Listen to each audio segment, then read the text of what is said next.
and he happened to make it to where you're never going to sleep alone for the rest of your life.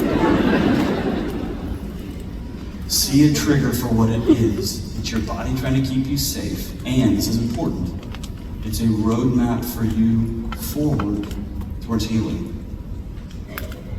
Hey John, let me take the other side of that. Okay? How to live when everyone's always triggered. Yeah, I'm about to get to, yeah. Okay, you're going there. We're going there. Okay, I'll shut up. It's cool. The notes are go first. Oh, I wasn't reading your notes. I was sitting here thinking like, it's not your responsibility. That's right. In my head. Okay. Well, so the responsibility A is on me. I sat with a therapist the other day and she said, you know what comes next? And I said, yes. And I'm 47 and I started crying in her office. It's hard, but I've got to do it ahead of time for some healing stuff I've got to do. It stinks, that's my job. It's not my wife's, not my kids. It's not the world's. Here's the second part. If you have somebody in your life who's always triggered, here's a couple of things. When you're triggered, your body goes to fight or flight. You are not thinking. It actually unhooks your critical thinking. It doesn't want you to ask, hey, is that a nice tiger? Is that the petted tiger that Jim was talking about? It just wants you to get out of it. So if you're talking to someone who is triggered, who is upset, I don't want to have this conversation right now. And you always bring this.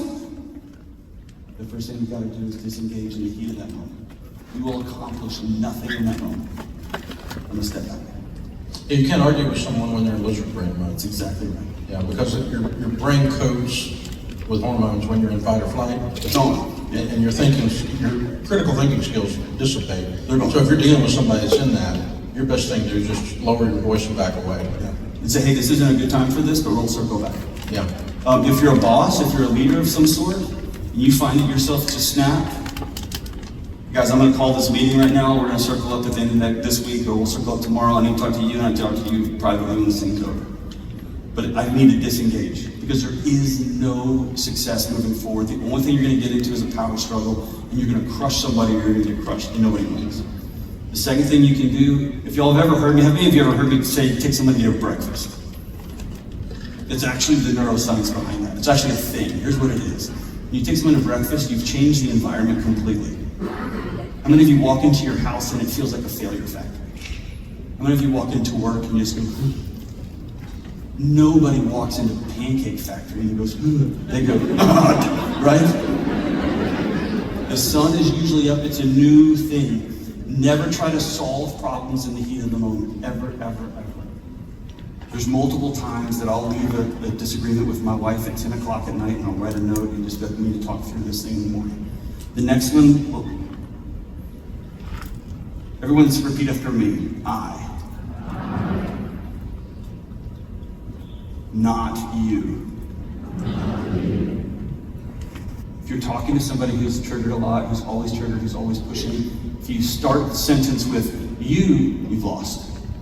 You've just declared war and they have to defend themselves. If you sit down and say, I'm struggling, I don't know how to talk to you. I want to love you and I don't know how to do it. I want you to keep working here, but you keep showing up late and you keep and you keep and you keep. I'm going to start the conversation with the word I. And here's the last one. Dave, this one's hard for all of us. You have to choose reality. What does that mean? Some people will choose to never do that healing, and you've got to do the hard work about asking what comes next. Can this person work with you?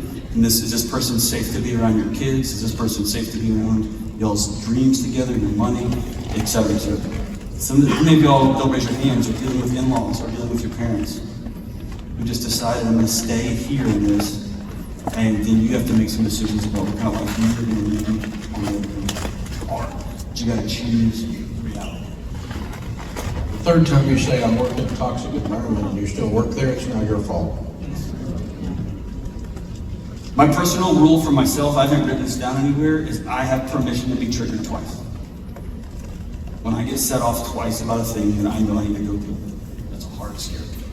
So my version of the hand, that's a fabulous one. I've not heard that. What just happened? Just happened. I'm still processing. Hilarious. It's absolutely fabulous. So we had a guy kept coming in late, and I talked to him about coming in late.